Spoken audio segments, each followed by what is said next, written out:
அந்த பொண்ணு படாத பாடல, பயங்கர டேலண்ட்டு. எந்த ஒரு god father, god mother, god brother, சன்னு எதுவுமே இல்லாம அவங்க உழைச்சு இவ்வளோ முன்னுக்கு வந்திருக்காங்க.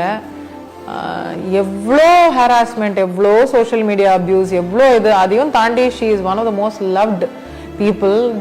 She is facing health setbacks. அதையும் தாண்டி அவங்களுமே ஒரு பெரிய அளவுக்கு ஒரு எல்லாருக்கும் ஒரு ஒரு எடுத்துக்காட்டா இருக்காங்க, ஒரு ஒரு ரோல் மாடலா திகழறாங்க. எப்படி இருக்காங்க சமந்தா மேம்? ஹெல்த் எப்படி இருக்கு அவங்களுக்கு? She is recovering. உடல் அளவில் அவங்க வந்து நிஜமாவே பயங்கர பாடுபட்டாங்க. அதனால அவங்க எந்த விதத்திலையும் அவங்க சளைக்காம she looks for, she still works so hard and she is an amazing person. ஏன்னா ஐ திங்க் ரீசெண்ட் பாஸ்ட்ல அவ்வளோ சோஷியல் மீடியா அபியூஸ் ஒருத்தவங்க வந்து சஃபர் பண்ணாங்கன்னா அது கட்டாயமா சமந்தா.